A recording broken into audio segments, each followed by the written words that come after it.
أعوذ بالله السميع العليم من الشيطان اللعين الرجيم. بسم الله الرحمن الرحيم.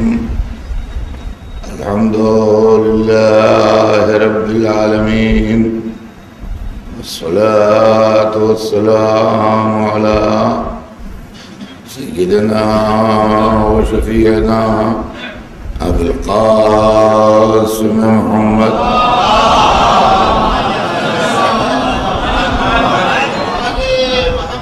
وآله الطيبين الطاهرين المعصومين، ولعنة الله على أعدائهم أجمعين،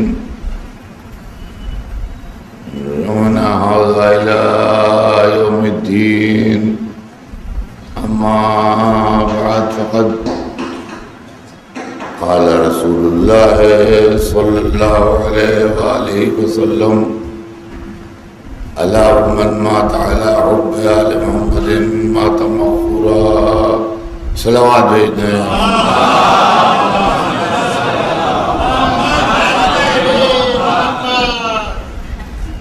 حضور سرور کائنات ارشاد فرما رہے ہیں کہ آگاہ ہو جاؤ کہ جسے محبت آل محمد میں موت آ جائے وہ دنیا سے بخشا ہوا اٹھتا ہے. عزیزان گرامی، یہ ایک بہت بڑا وعدہ ہے، اور وعدہ کرنے والا وہ ہے جو دین لایا ہے. یہ وعدہ نہ کسی مولوی نے کیا ہے، نہ کسی نیتا نے کیا ہے، نہ کسی بادشاہ نے کیا ہے، بلکہ اس رسول نے وعدہ کیا ہے جو بغیر وحی بولتا ہی نہیں. اور اس کا وعدہ یہ ہے کہ آگاہ ہو جاؤ کہ جسے محبت اہل بیت میں موت آ جائے. من مات علی حب آل محمد. یہ بڑی طویل حدیث ہے. اس کا پہلا ٹکڑا بڑا مشہور ہے کہ من مات علی حب آل محمد مات شہیدہ. جسے محبت اہل بیت میں موت آئے وہ دنیا سے شہید اٹھتا ہے. دوسرا ٹکڑا یہ ہے کہ الا من مات علی حب آل محمد مات مغفورا. آگاہ ہو جاؤ کہ جسے محبت آل محمد میں موت آ جائے وہ دنیا سے بخشا ہوا اٹھتا ہے. یہ دوسرا ٹکڑا جو ہے یہ پہلے ٹکڑے سے کنیکٹڈ ہے، اس لیے کہ اگر یہ دوسرا ٹکڑا نہ ہوتا تو پہلے ٹکڑے کا فائدہ نہیں تھا. پہلے ٹکڑے میں یہ بات کہی گئی ہے کہ جو محبت اہل بیت میں مر جائے وہ شہید ہوتا ہے. ایک شہید وہ ہوتا ہے جو مقتل میں موت ہے جیسے، اور ایک شہید وہ ہوتا ہے جس کو بستر پر موت آئے. مقتل میں شہید ہونے والا شہید عداوت ہے. بستر پر علی علی کہتے ہوئے مر جانے والا شہید محبت ہے.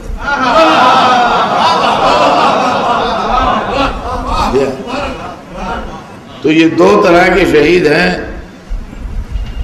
شہید عداوت اور شہید محبت.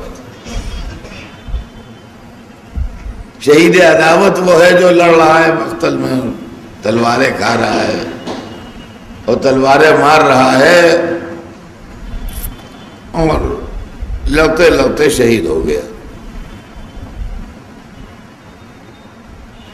تو ظاہر ہے کہ اس کو دشمنوں نے مار ڈالا، قاتلوں نے مار ڈالا، ظالموں نے مار ڈالا، دشمنان نے خدا اور رسول نے مار ڈالا. یہ شہید ضروری نہیں کہ معصوم ہو. معصوم شہید تو انگلیوں کا گن لیے جانے کے لائق ہیں. اس لیے کہ معصوم خود انگلیوں پر لیے جانے کے لائق ہیں، اس لیے معصوم. شہید بھی بہت تھوڑے سے. بقیہ جو ہیں وہ شہید ہیں، معصوم نہیں ہیں. یہ غور کیجیے گا، شہید ہیں مگر معصوم نہیں ہیں. تو ہمارے جیسے انسان ہیں، کچھ غلطیاں بھی ہوئی ہوں گی، کچھ خطائیں بھی ہوئی ہوں گی، کچھ گناہ بھی ہوئے ہوں گے، ہو سکتا ہے کچھ باقی بھی ہو ان کے ذمے، ابھی توبہ نہ کی ہو، ابھی وہ قضا نمازیں نہ پڑھی ہوں، ابھی وہ قضا روزے نہ رکھے ہوں. اسلام یہ کہتا ہے کہ تم نے راستے ہی میں اس کو مار ڈالا، یہ منزل تک پہنچ جاتا اور اس پر قضا رہتی تو ہم سوال کرتے. ہم یہ سوچتے ہیں کہ منزل تک پہنچتے پہنچتے یہ اپنا قرضہ ادا کر دیتا، تم نے آج ہی اسے ختم کر دیا، لہذا اس کے ذمہ جتنا باقی ہے تم لاؤ. تو شہید کا جو کچھ بھی اعمال نامہ ہے معصیتوں اور گناہوں کے سلسلے میں، وہ سب جاتا ہے قاتل کے کھاتے میں. تو اب شہید کے پاس صرف نیکیاں ہی نیکیاں رہ گئیں، اور بقیہ جو گڑبڑ تھی وہ ادھر چلی گئی. تو اب قیامت کے دن اس کے لیے جنت کے دروازے کھلے ہیں. آئیے، انتظار کا ہے دیر کا ہے کہ ہے، حساب کتاب ہے ہی نہیں. آپ کا حساب کتاب تو وہ دیں گے. آپ آئیے، یہ ہے شہید عداوت جو مقتل میں مارے گئے ہیں. اب محبت نے جو اپنا جلوہ دکھایا تو مخبر صادق نے کہہ دیا کہ جو محبت اہل بیت میں مر جائے وہ بھی شہید ہے. اس کا کوئی قاتل تو ہے نہیں، یہ شہید تو ہے ٹھیک ہے، مگر اس کا کوئی قاتل تو ہے نہیں. بمقتضائے فطرت بشری اگر اس کے ذمے کچھ ہے تو اس کا حساب کتاب تو اسی کو دینا ہے. تو اب قیامت کے دن ایک طرف تو لائن لگی ہے، ان کا یہ آنریری شہید ہے، اپنا حساب دے کے آئیں گے، ہم اصلی شہید ہیں، سیدھے کلیئر ادھر چلے جاؤ گرین چینل، کوئی روکنے والا نہیں. تو فرق ہو جاتا، مقتل کے شہید اور ہوتا، بستر کے شہید اور ہوتا. لہذا حدیث کا یہ دوسرا ٹکڑا جو ہے یہ اس مسئلے کو حل کر رہا ہے کہ من مات علی حب آل محمد مات مغفورا، جسے محبت اہل بیت میں موت آتی ہے اور مغفور ہوا. یعنی موت آنے سے پہلے کچھ ایسے حالات فراہم ہو جائیں گے کہ وہ بخشا ہوا ہو جائے گا، تاکہ آپ جائے تو وہ بھی سیدھا جنت میں جائے، رکتا ہو نہ جائے. اب اس کے آگے حدیث کا تیسرا ٹکڑا ہے. یہی حدیث مسلسل ہے، حدیث اس کا تیسرا ٹکڑا کہ مغفرت کیسے مل جائے گی. بیٹھے بیٹھے مغفرت مل جائے، خواہ مخواہ مغفرت مل جائے، بلا وجہ مغفرت مل جائے. کیوں مل جائے صاحب مغفرت؟ تو تیسرا ٹکڑا حدیث کا یہ ہے کہ الا ومن مات علی حب آل محمد مات تائبا، آگاہ ہو جاؤ کہ جسے محبت اہل بیت میں موت آ جائے وہ دنیا سے توبہ کیا ہوا اٹھتا ہے. توبہ کے لیے یہ ہے کہ تائب کمن لا ذنب لہ، توبہ کیا ہوا آدمی ایسا ہے جیسے گناہ کیے ہی نہیں اس نے. اب سمجھیے پورا فلسفہ کیا ہے. موت سے پہلے محبت اہل بیت توفیق توبہ دیتی ہے. جب جانے والا توبہ کرتا ہے تو بخشش ملتی ہے، جب بخشش ملتی ہے محبت اہل بیت کے ساتھ تو موت شہادت بنتی ہے، جب شہادت بنتی ہے تو بے حساب داخل جنت ہوتا ہے۔ صلوات بھیجتے ہیں۔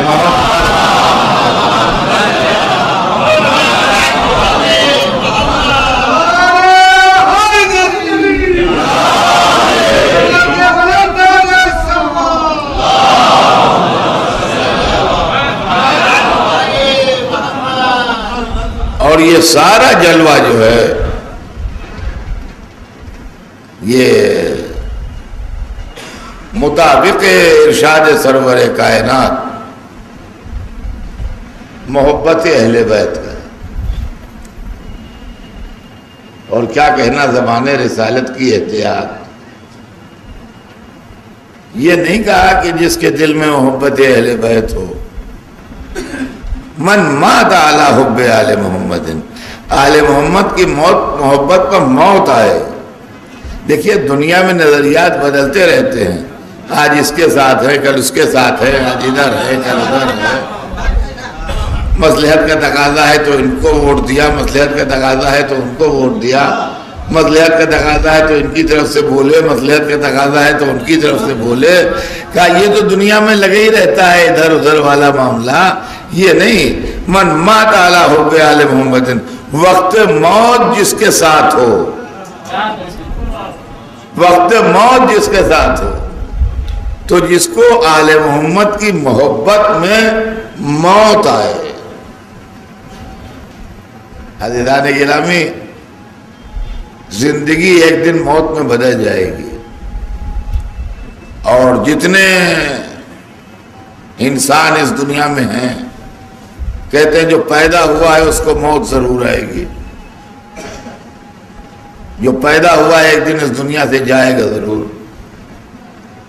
تو یہ بات تو صحیح ہے کہ جو پیدا ہوا ہے وہ اس دنیا سے جائے گا ضرور، اور زندگی میں ایک دن موت آئے گی، لیکن یہ دیکھنا پڑے گا کہ وقت موت کس کے ساتھ تھا۔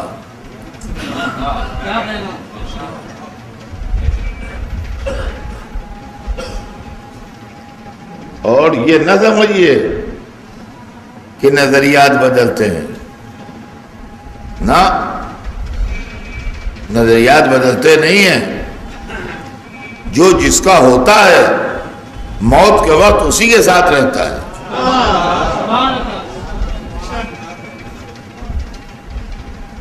جب تک اپنے قابو میں ہے، جب تک نظریات بدلتے ہیں، جہاں موت کا چہرہ سامنے آیا پھر جو جس کا ہے اسی کا ہے۔ کہ تاریخ اس بات کی گواہ ہے کہ صفین میں باپ لڑ رہا ہے ادھر سے شام کی طرف سے، بیٹا لڑ رہا ہے علی کی طرف سے، حملہ ہوتا ہے زوردار، شامی فوج کے کچھ لوگ گرتے ہیں زخمی ہو کے، عراقی فوج کے کچھ جوان ان کی طرف جھپٹتے ہیں، تو ایک جوان کے حصے میں جو شخص آیا وہ اس کا باپ تھا۔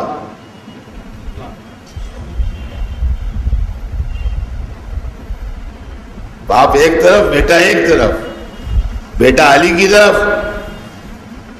اور باپ حاکم شام کی طرف۔ اور اب اس کی سانس اکھڑ رہی ہے، باپ کی سانس اکھڑ رہی ہے، بہت گہرا زخم کھا کے گرا ہے۔ تو اگر اجنبی ہوتا تو بیٹا تلوار نکال کے اس کا گلا کاٹ لیتا، قصہ ختم ہو جاتا۔ وہ اس کا باپ نکلا تو اس نے ہاتھ روک لیا، کہا بابا علی کی ولایت پر ایمان لے آؤ۔ زندگی بھر جو سمجھ میں آیا وہ کیا تم نے، اب اب بالکل آخر لمحہ ہے، 2-3 منٹ باقی ہے زندگی، کیا بھائی نہیں علی کی ولایت پر ایمان لے آؤ اور علی کے ہاتھ پر بیعت کر لو، میرے ہاتھ پر بیعت کر لو علی کی طرف سے۔ اپنا ہاتھ بڑھایا، کہا میرے ہاتھ پر بیعت کر لو علی کی طرف سے، میں علی سے کہہ دوں گا۔ علی وہاں موجود نہیں ہے۔ وہ کھلی سانسوں میں کہنے لگا بیٹا تو آجا، تجھے سردار بنوا دوں گا۔ اسی ڈسکشن میں دم نکل گیا۔ تو میاں جو جس کا ہوتا ہے وہ اسی طرف رہتا ہے۔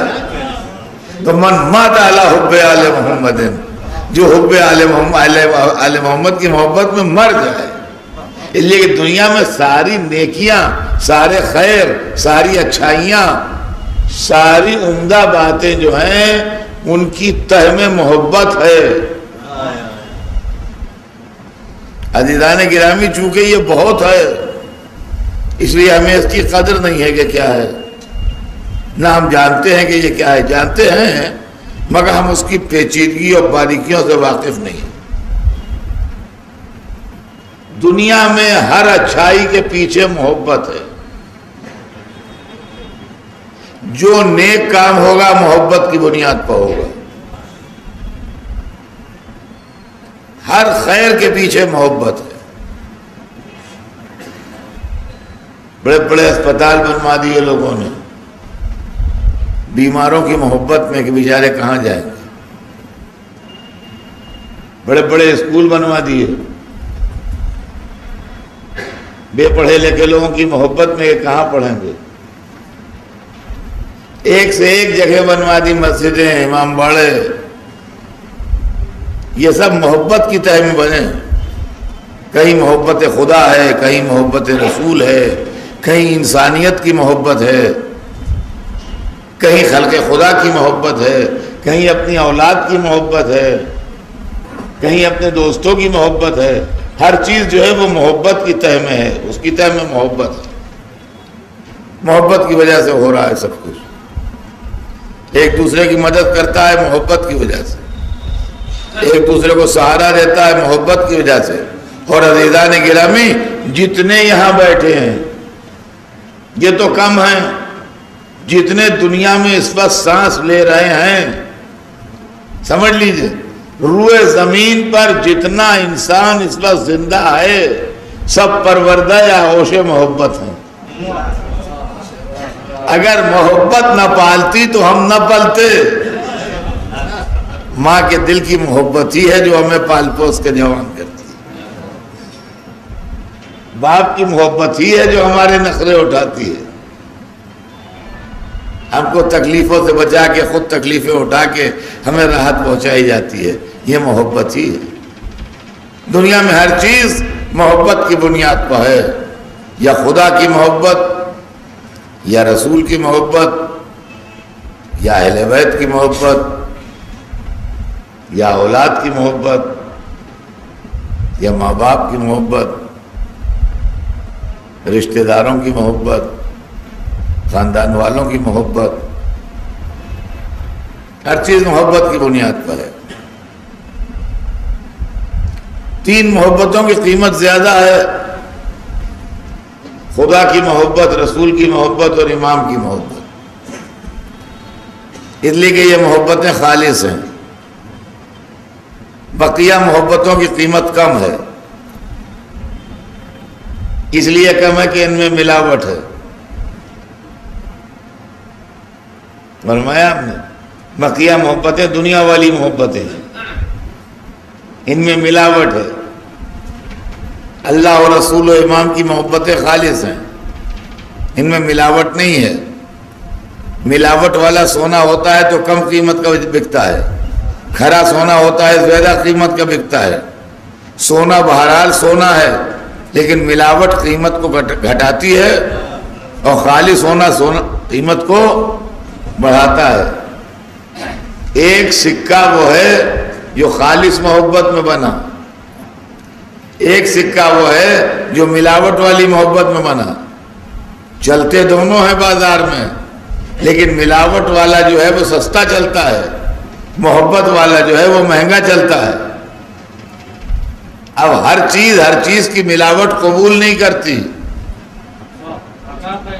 ہر شے اپنے سے ملتی جلتی شے کی ملاوٹ قبول کرتی ہے۔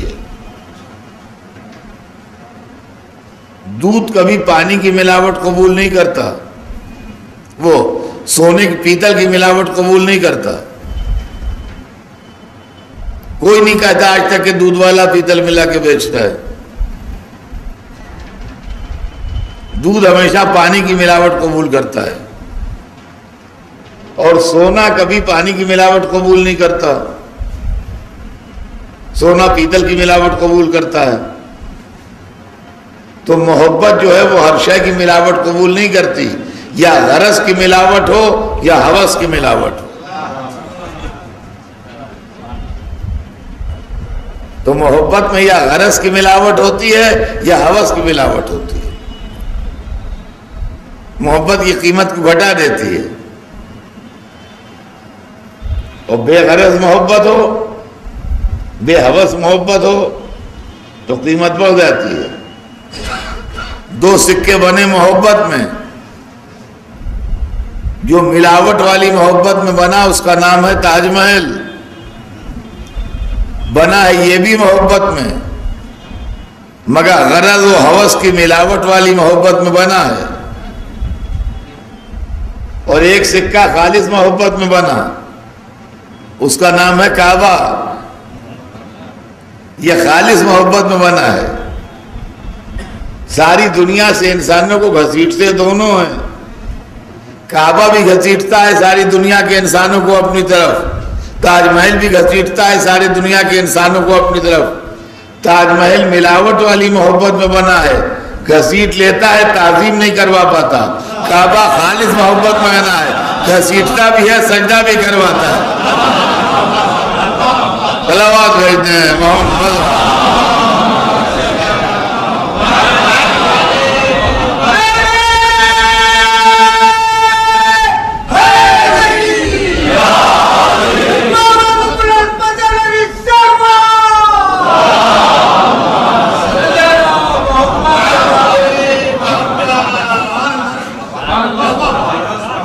جیسے جیسے محبت بڑھتی جاتی ہے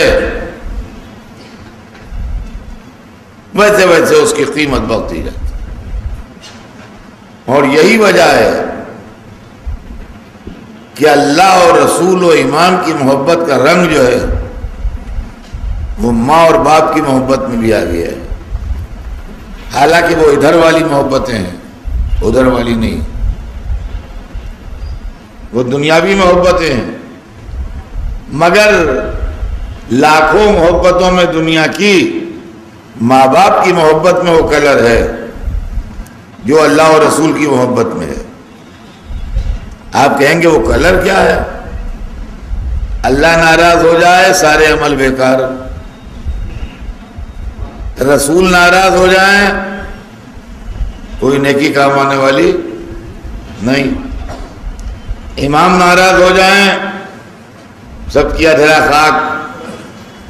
یہی ماں باپ کا بھی مزاج ہے، باپ ناراض ہو جائے تو سارے عمل بیکار، ماں ناراض ہو جائے تو سارے عمل بیکار۔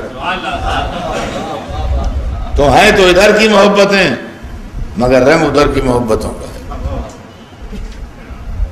اور یہی محبت ایک مثالی محبت ہوتی ہے جس کو انسان تمام زندگی یاد کرتا ہے،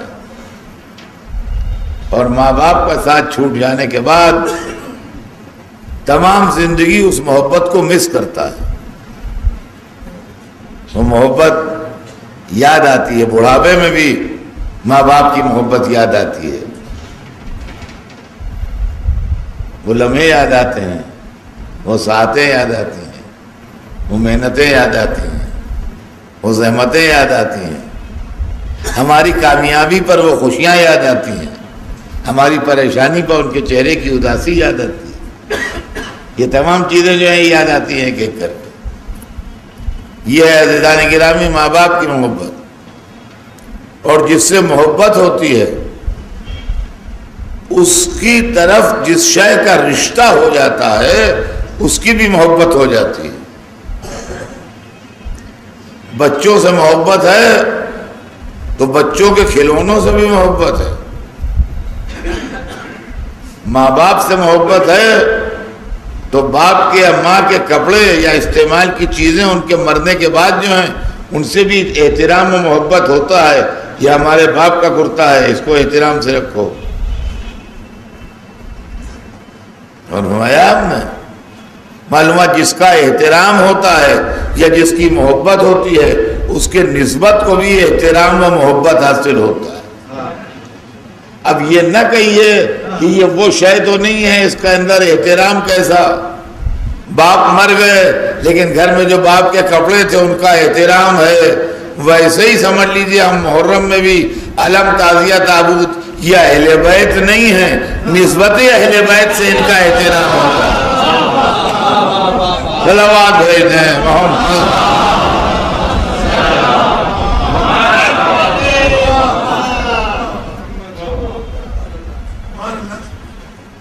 اب رہ گیا یہ سوال ان کا کپڑے کا چومنا کیسا. تو کپڑا نہیں، نسبت چومی جاتی ہے. فرمایا ہم نے نسبت چومی جاتی ہے. باپ کا لباس ہے، ماں کا لباس ہے، ماں باپ کے استعمال کی چیزیں ہیں، ان کے بعد جو رکھے ہیں ان کو دیکھ کے رونا بھی آتا ہے. ان کو دیکھ کے رونا بھی آتا ہے. ان کا احترام بھی کرتے ہیں، ان سے محبت بھی کرتے ہیں. یہ تینوں چیزیں ہم نے اپنے گھر میں دیکھی ہیں. ماں باپ کی یادگاریں دیکھ کے روتے بھی ہیں. آپ کو رونا آئے گا، دوسرے کو نہیں آئے گا. ماں کے استعمال کی کوئی چائے کی پیالی ہے، ماں چلی گئی، وہ چائے کی پیالی گھر میں ہے، اس کو جان سے لگائے رکھے میں، اور اس کو دیکھ کے آپ دیدہ بھی ہوئے. کہا اس کو استعمال نہ کرو، الگ رکھ دو، اس میں ہماری والدہ چائے نوش کرتی نہیں، اس کو رکھ دو، ٹوٹنے نہ پائے، خراب نہ ہونے پائے. اور کبھی اس کو دیکھا تو وہ یاد آئی تو روئے بھی. تو ایک پرانی چائے کی پیالی کو دیکھ کے کون روئے گا؟ ہم روئے، لیکن ہماری والدہ اس میں چائے پیتی نہیں. تو معلوم ہے پیالی نہیں رلاتی، محبت رلاتی ہے. جس کے دل میں محبت ہے وہ روئے گا، جس کے دل میں محبت نہیں ہے وہ نہیں روئے گا. جب ہمارے چھوٹے بھائی نے کہا کہ آپ پا رکھی ہوئی، ہم نے کہا وہ دیکھا تو وہ بھی روئے. دنیا میں اور کوئی نہیں رویا. کیوں نہیں روئے؟ جس کے دل میں محبت تھی وہ رویا، جس کے دل میں محبت نہیں تھی وہ نہیں روئے. تو اب معاملہ جو ہے وہ یہ ہے کہ جو ہے کہ ان کا رونا کیسا ہے؟ یہ رونا محبت کی کسوٹی ہے. یہ کسوٹی ہے، اس پر کس کے دیکھا جاتا ہے محبت ہے کہ نہیں ہے. اگر دل میں محبت ہے تو آنکھ سے آنسو نکلے گا، اگر دل میں محبت نہیں ہے تو آنکھ سے آنسو نہیں نکلے گا. اللہ محمد ماتا اللہ حب آل محمد. آگاہ ہو جاؤ کہ جس کے جو محبت ہے اہل بیت میں دنیا سے اٹھتا. ماتا مغفورہ وہ بخشا ہوا اٹھتا ہے. مغفرت عزیزان گرامی، فلسفہ مغفرت بھی قابل غور ہے کہ مغفرت کس کی ہوتی ہے اور کس کی نہیں ہوتی. ہم سے قیامت کے دن دو چیزوں کا سوال ہوگا، اس لیے کہ قرآن مجید نے بار بار دو چیزوں پر زور دیا ہے اور ان کو ریپیٹ کیا ہے. آمنوا وعملوا الصالحات، ایمان لائے اور نیک عمل کرے. وَالْعَصْرِ إِنَّ الْإِنسَانَ لَفِي خُسْرٍ إِلَّا الَّذِينَ آمَنُوا وَعَمِلُوا الصَّالِحَاتِ. انسان گھاٹے میں ہے، اس کی قسم، سوائے اس کے جو ایمان لائے اور نیک عمل کرے. تو ایک چیپٹر تو ہمارے کیا اعمال صالحہ کا ہے، ایک چیپٹر ہمارے کیا ایمان کا ہے۔ ایمان جو ہے وہ نیو ہے، فاؤنڈیشن ہے، عمل صالح جو ہے وہ اس پر بننے والی عمارت ہے۔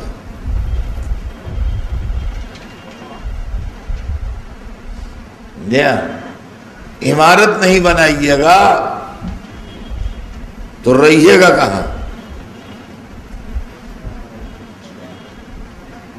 نیو نہیں بھریے گا تو اس عمارت کی کوئی جان نہیں ہوگی، جب ہلکی تیز ہوا چلی وہ عمارت نیچے آ جائے گی۔ لہذا ایمان و عمل صالح دونوں ضروری ہیں، لیکن دونوں کے اندر ایک بنیادی فرق ہے، اور وہ فرق یہ ہے کہ ایمان جو ہے وہ ٹرانسفریبل نہیں ہے، عمل صالح جو ہے وہ ٹرانسفریبل ہے۔ دیکھیے غور کیجئے گا کیا ہے معاملہ۔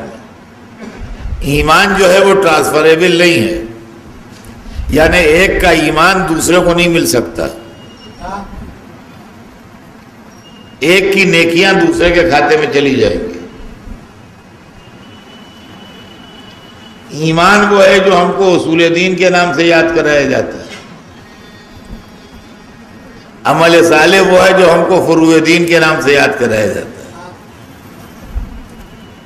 اصول دین میں جو چیزیں بتائی جاتی ہیں وہ ٹرانسفریبل نہیں ہیں، یعنی اگر کوئی اللہ کو نہیں مانتا اور مر جانے کے بعد اس کے بدلے کسی کو کلمہ پڑھایا جائے تو وہ نہیں بخشا جائے گا جو اللہ کو نہیں مانتا۔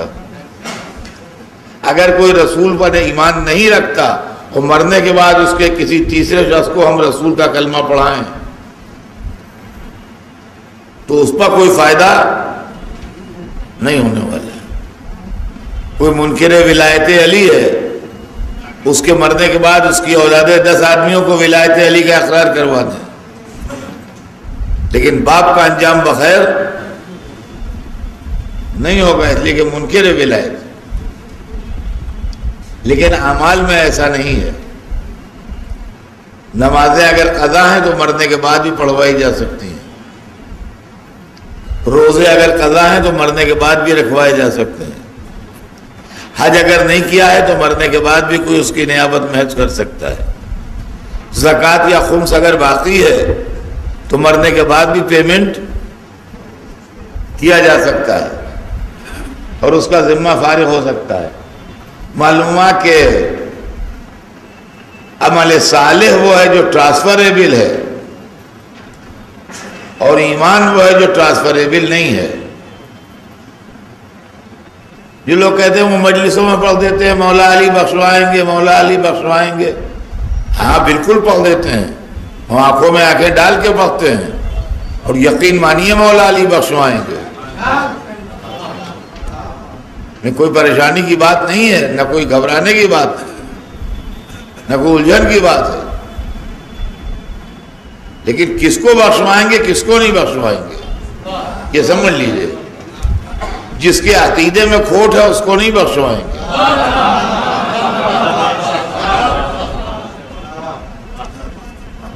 اس لیے کہ ایمان ٹرانسفریبل نہیں ہے۔ خدا کو نہیں مانتا علی کھڑے ہیں بخشوانے کے لیے، نہ رسول کو نہیں مانتا علی سفارش کر رہے ہیں،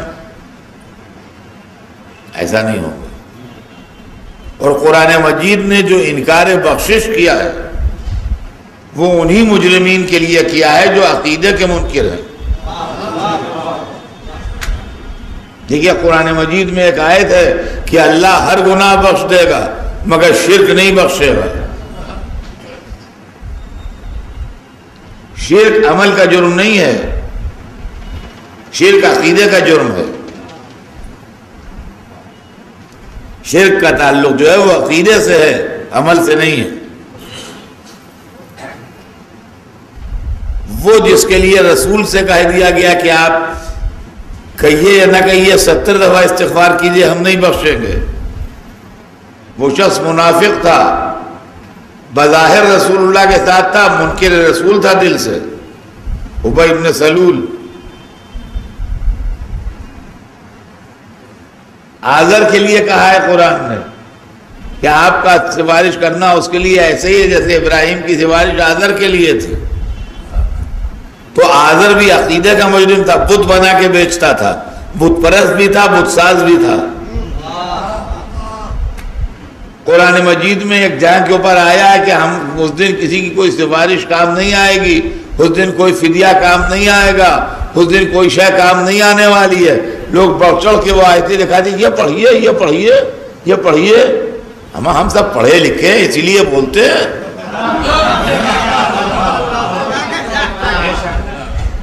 ان کا اسٹیٹمنٹ تو پڑھیے جن پر چارج لگے ہوئے ہیں، جن کو کچھ کام نہیں آئے گا، ان کا اسٹیٹمنٹ بھی قرآن میں دیا ہے۔ ہم یہ کرتے تھے، ہم یہ کرتے تھے، ہم یہ کرتے تھے۔ اس کے اندر كُنَّا نُكَذِّبُ بِيَوْمِ الدِّينِ، ہم قیامت کے دن کو جھٹلاتے تھے۔ قیامت اصول دین میں ہے۔ كُنَّا نُكَذِّبُ بِيَوْمِ الدِّينِ، ہم قیامت کے دن کو جھٹلایا کرتے تھے دنیا میں۔ معلوم ہے جو منکر اصول ہوتے ہیں وہ نہیں بخشے جاتے۔ تو ہم یہ نہیں کہتے کہ مولا علی اصول کے منکروں کو بخشوائیں گے۔ اب اصول اگر ٹھیک ہیں اور فروعی کمزوریاں کسی میں ہو گئیں تو مولا علی کو اختیار ہے، چاہے بخشوا دیں۔ اس اختیار علی کو کوئی چیلنج نہیں کر سکتا۔ اس اختیار علی کو کوئی چیلنج نہیں کر سکتا، اس لیے کہ علی کے پاس دونوں طاقتیں ہیں، کل ایمان بھی ہیں اور ایک ضربت عبادت ثقلین پر بھاری بھی ہے۔ کل ایمان تو ضرور ہیں مگر ایمان ٹرانسفریبل نہیں ہے۔ ایمان ٹرانسفریبل نہیں ہے، وہ اس ایمان سے کسی دوسرے کو نہیں بخشوا سکتے، لیکن عمل جو ہے وہ ٹرانسفریبل ہے۔ عبادت ثقلین سے ضربت بھاری ہے، اگر پوری دنیا کو بخشوانے کھڑے ہو جائیں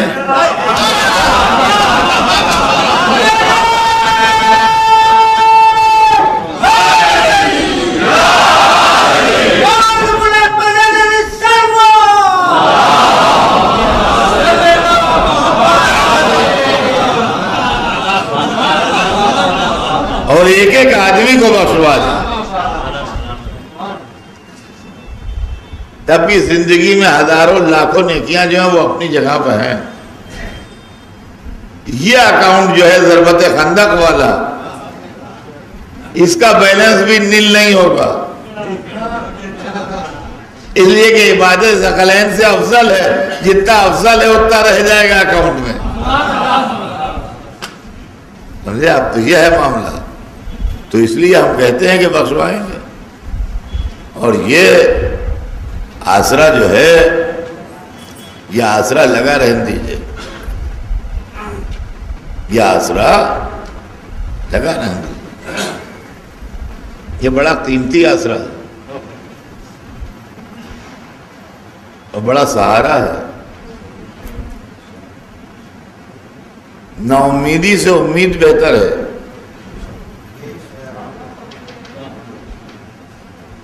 مایوسی سے مایوسی کا نہ ہونا بہتر ہے،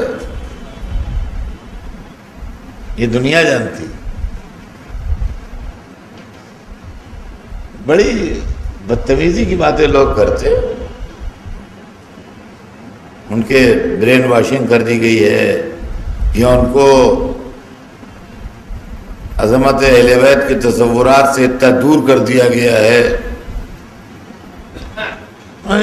مجلس میں آ کے پڑھ دیتے ہیں بس کہ علی بخشوائیں گے، اور حضرت صاحب کو بلا لیجئے وہ جنت میں پہنچا دیتے ہیں۔ ایک مومن مر گیا، محب اہل بیت مر گیا، عزادار مر گیا، تو کہاں پہنچائیں بھائی؟ آپ بتا دیجئے، آپ کہاں جانا چاہتے ہیں؟ آپ بتا دیجئے، آپ مجلس میں ویسا پڑھ دیں گے،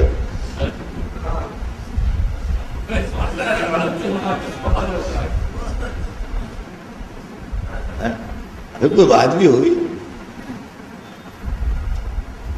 ان کا تھا وہ بس بخشوائیں گے، مولا علی بخشوائیں گے، جناب سیدہ بخشوا دیں گی.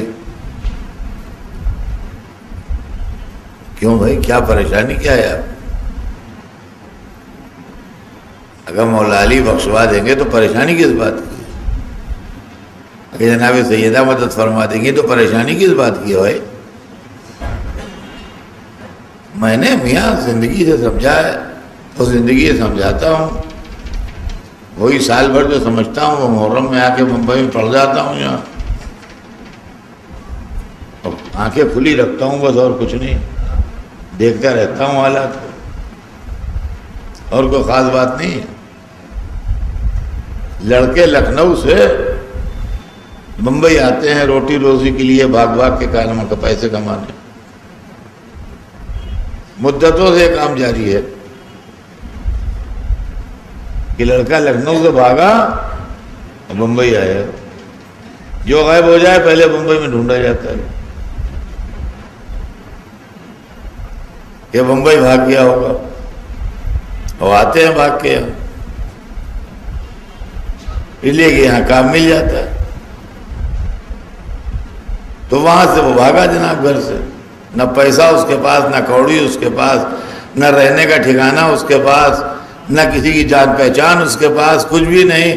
بس تقدیر آزمائی کے لیے، مقدر آزمائی کے لیے بھاگا بمبئی.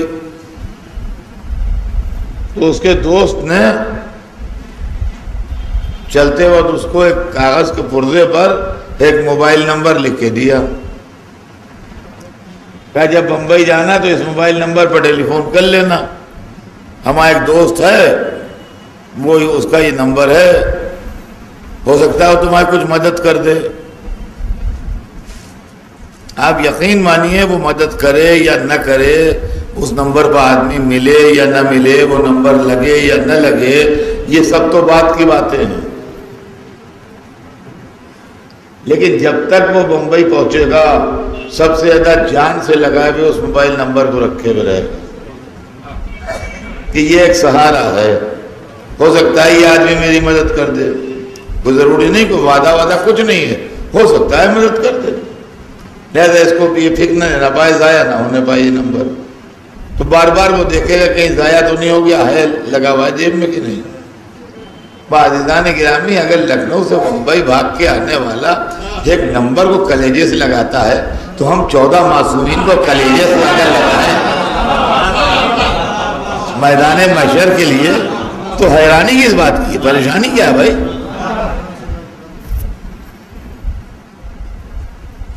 ہماری تمنا ہے کہ علی ہماری مدد کریں گے. یہ ان کی مرضی ہے، مدد کریں نہ کریں، سہارا دیں نہ دیں، ان کو مدد کے لیے مجبور نہیں کیا جا سکتا، مگر ہم محتاج ضرور ہو. اور عزیزان گرامی یہی وجہ ہے کہ جب کوئی ہمارے درمیان سے اٹھ جاتا ہے تو ہم انہی لوگوں کو یاد کرتے ہیں اور انہی کا تذکرہ کرتے ہیں. یہ سانحہ جو ہوا جس کے سلسلے میں یہ مجلس ہو رہی ہے، یہ بھی بڑا افسوسناک اور بڑا غمناک سانحہ ہے. کلن بھائی مرحوم عجب خوبیوں کے آدمی تھے اور عجیب صفات تھے ان میں. ایک خاص بات جو ان میں تھی وہ یہ کہ عزاداری کے بڑے شہدا تھے، اور پوری زندگی میں انہوں نے ہمیشہ عزاداری کے سلسلے میں کوشش کی اور ہمیشہ بمبئی کی عزاداری کو 54 برس سے میں دیکھ رہا ہوں، اور اس 54 برس سے میری ملاقات کلن بھائی سے تھی، اور ہمیشہ عزاداری کے سلسلے میں ان کا میٹنگیں کرنا، پولیس اسٹیشن پہ جانا، پرمیشن کے لیے دوڑنا، جلوس کا اہتمام کرنا، مجلسوں کا انتظام کرنا، یہ تمام چیزیں جو تھیں اس میں ان کی پوری، مجھے ان کی نوجوانی بھی یاد ہے، مجھے ان کی جوانی بھی یاد ہے، مجھے ان کا بڑھاپا بھی یاد ہے، اور ابھی سال بھر پہلے تک وہ اسی عالم میں مغل مسجد میں اوپر میرے پاس روم پہ آ گئے. میں نے کہا آپ کیوں آ جاتے ہیں مجھ سے ملنے، میں خود نیچے آ جاؤں گا حالت دیکھ. لیکن محبت اور وفاداری اور پرانی تہذیب تمام ان کے اندر موجود تھی. تو ایک چیز تو یہ ہے کہ قومیات میں بڑھ چڑھ کے ہمیشہ حصہ لیا. قومی اداروں میں کوئی خدمت کرنے کا موقع آیا تو انہوں نے قومی اداروں میں خدمت کی. ماتمی انجمنوں میں خدمت کرنے کا موقع آیا تو ماتمی انجمنوں میں خدمت کی. سبیلوں کی خدمت کا موقع آیا تو سبیلوں میں خدمت کی. مجلسوں میں خدمت کا موقع آیا تو مجلسوں میں، عشروں میں خدمت کا موقع آیا تو عشروں میں خدمت کی. بہرحال اپنی روٹی روزی سے جو بھی وقت بچا بلکہ اس میں سے نکال کے اور کاٹ کے اس میں انہوں نے لگایا اور صرف کیا، اور اس میں مخالفتیں بھی جھیلیں، دشمنیاں بھی جھیلیں. اب میں پرانے واقعات کیا ذکر کروں، میرا مقصد یہ نہیں ہے کہ میں دل کے آبگینوں کو ٹھیس لگاؤں، اور میرا مقصد یہ بھی نہیں ہے کہ پرانے واقعات کو چھیڑ کے کسی کی دل آزاری اور کسی کی مسرت کا معاملات چھیڑوں. لیکن میں یہ جانتا ہوں کہ جو پرانے لوگ ابھی دو چار زندہ ہیں، ایک تو ہیں گئے، اب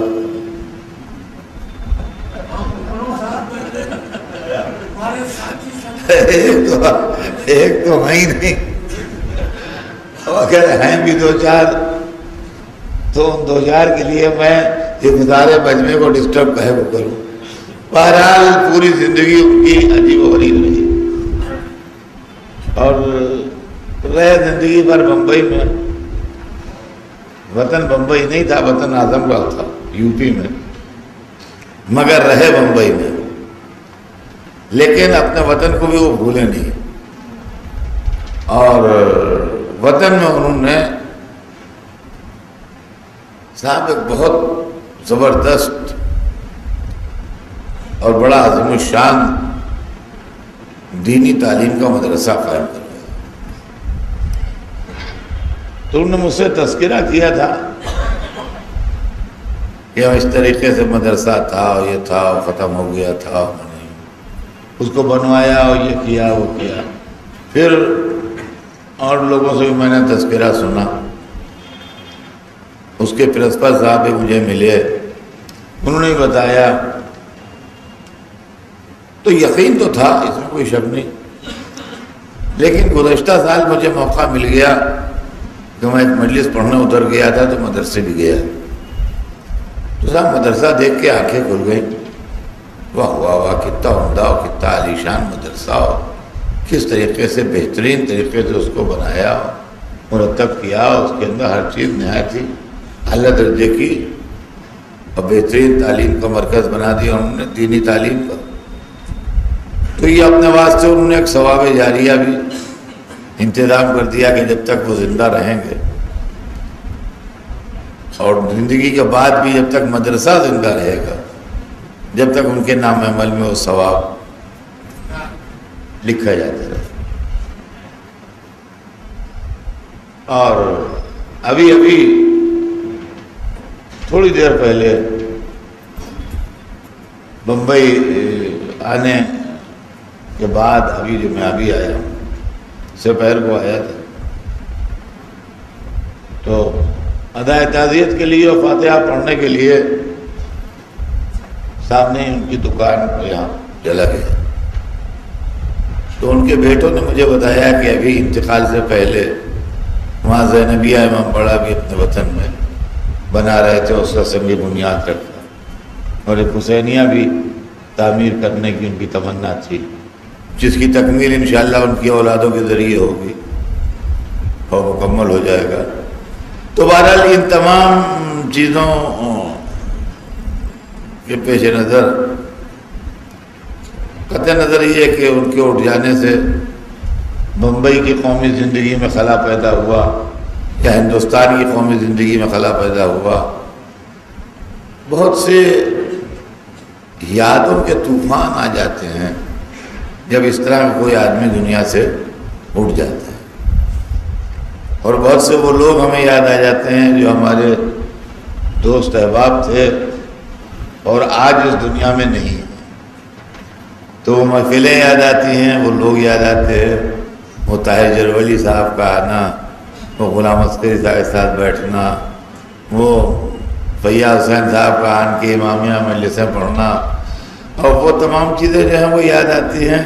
اور ظاہر بات ہے کہ ان میں سے بہت سی چیزیں اس مجمع کے واسطے نئی ہوں گی، اور بہت سے نام ان لوگوں کے لیے نئے ہوں گے، اس لیے کہ کسی کی دنیا سے اٹھے کو 25 برس ہوئے، اور کسی کو 28 برس ہوئے، کسی کو 35 برس ہوئے، اور کتنے لوگ تھے، اور کیا تھا، اور کیسا زمانہ تھا، اور کیا یہ بمبئی کے اندر تھا، اور پھر اس میں دلچسپیاں بھی، پھر اس میں ہنسی مذاق بھی، پھر اس میں 2 بجے رات کے ٹیلی فون بھی، کیا کیا کیا کیا تھا۔ بہرحال پوری ایک کہانی ہے، وہ پوری نظروں کے سامنے تصویر پھر جاتی ہے،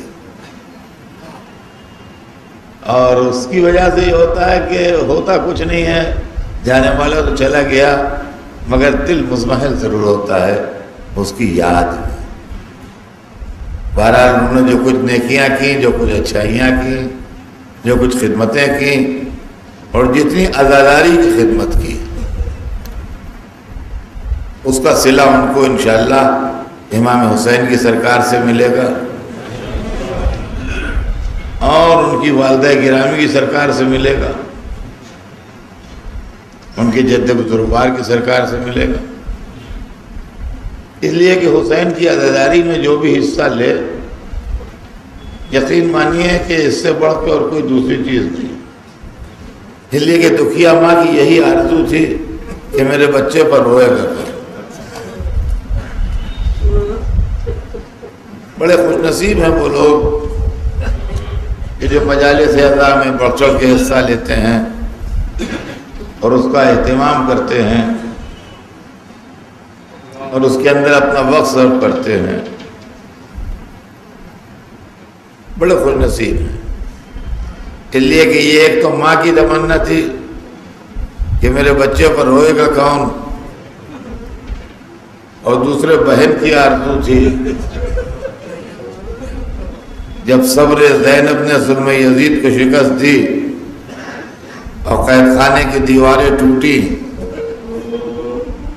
تو زینب نے پہلی فرمائش یہی کی تھی، میں ابھی اپنے بھائی پر روئی نہیں ہوں۔ دیکھیے مجلسوں کا اہتمام کہاں کہاں ہو رہا تھا، مجلسیں کہاں کہاں برپا ہو رہی تھی، کہا میں ابھی اپنے بھائی پر روئی نہیں ہوں، میں ابھی مدینے نہیں جاؤں گی، تو پہلے اپنے بھائی کا ماتم کروں گی۔ یزید سے کہو گھر خالی کرے، میں بیٹھ کے اپنے بھائی پر رہوں گی۔ پہلی جگہ گھر خالی ہوا، عورتوں نے آنا شروع کیا، بی بی زینب سیدانیوں کو لیے اس گھر میں آئیں اور آن کے 8 دن حسین کا ماتم کیا۔ یہ 8 دن کا وقفہ جو ہے کچھ زیادہ وقفہ نہیں ہے۔ جب غلام 2 مہینے 8 دن رو کے نہیں دل ان کا بھرتا، تو ماجائی 8 دن رو کے کیا دل بھرا ہوگا۔ مگر شہزادی نے 8 دن اس لیے گریہ فرمایا کہ عزاداری کی بنیاد رکھنا تھی، لہذا ایک طرف عزاداری کی بنیاد حسین کی بہن رکھ رہی تھی، اور دوسری طرف عزاداری کی بنیاد مدینے میں عباس کی ماں رکھ رہی تھی۔ انہوں نے ہم کو دوسرا سبق دیا۔ عزیزان گرامی، آج تک ہمیں جناب ام البنین کا پڑھایا ہوا سبق یاد ہے کہ اپنا غم کتنا ہی بڑا کیوں نہ ہو، اپنے غم میں نہ رونا، حسین کے غم میں رونا۔ اپنا غم کتنا ہی بڑا کیوں نہ ہو، اپنے غم میں رونا، حسین کے غم میں رونا، اپنے غم میں نہ رونا۔ شہزادی جناب ام البنین کے متعلق تاریخ لکھتی ہے کہ بیت العزم میں چلی جاتی تھی، بیٹھ کے یاد کرتی تھی حسین کو، روتی تھی، اور جب بچے بہت زیادہ یاد آتے تھے تو نشان قبر بناتی تھی اور ایک ایک بچے کا نام لے کے پکارتی تھی، اور سب سے بڑے بیٹے کو آخر میں پکارتی تھی، عباس کیا میں تجھ پر ہوں؟ اور اس کے بعد کہتی ہے تم میں سے کسی پر نہ رہوں گی، تمہاری رونے والی ماں زندہ ہے، میں اس پر رہوں گی جس کی ماں نہیں ہے، یہ کہہ کے نعرہ مارتی تھی واہ حسینہ، اور در دیوار سے رونے کی صدایں آتی تھی۔ میرا دل کہتا ہے جب ام البنین حسین پر رو رہی ہوتی ہوگی، جنت سے سیدہ قبر عباس پر آتی ہوگی، میں تیری ماں ہوں، تجھے رونے جنت سے آئی ہوں۔